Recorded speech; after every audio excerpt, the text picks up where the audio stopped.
ZEE5 app download করুন আর দেখুন সম্পূর্ণ এপিসোড একদম বিনামূল্যে।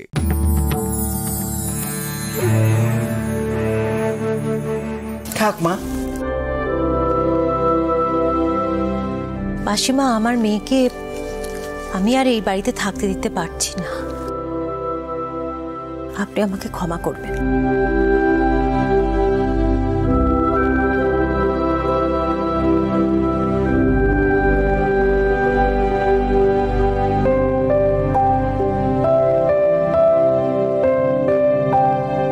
পর্ণা তো আমার একটা মাত্র মেয়ে, ওকে আমি খুব আদরে মানুষ করেছি।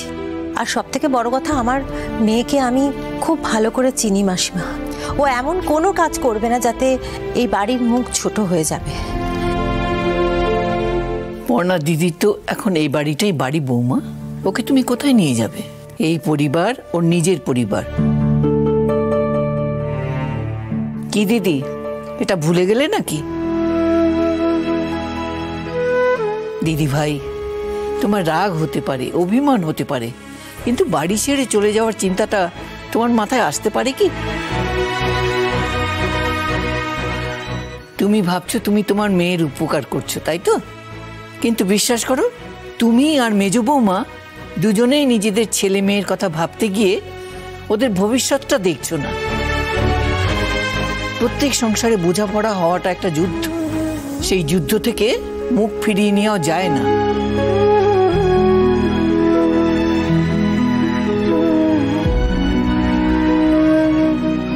আমি বলছি, পর্ণা কোথাও যাবে না।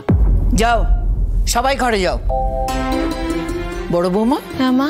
কুটুম বাড়িতে এসেছে, তার আপ্যায়ন হয়নি কেন এখনো? আমি এক্ষুনি যাচ্ছি। ও দিদি, আর রাগারাগি করবেন না, একটু মিষ্টি মুখ করে যান।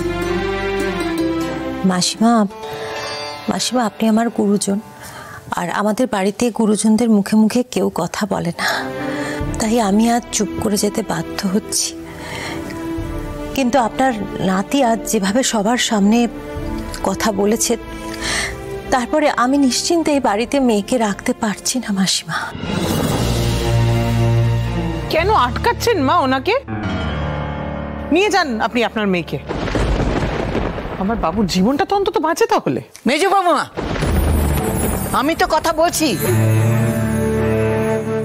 মেজো খোকা, বললাম না সকলকে ভেতরে যেতে? পর্ণা, তুমিও যাও। বৌমা, এত সহজে তো সংসার হয় না।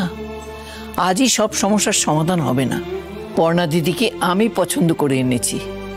তোমার মেয়ে সসম্মানে এই বাড়িতে থাকবে।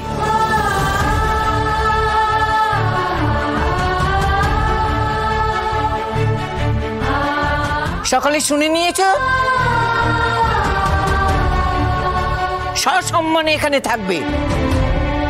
ঠাম্মি গো, তোমার কথা তো আমি ফেলতেও পারবো না, কিন্তু সত্যি বলছি, সম্মানে বড্ড বাঁচছে।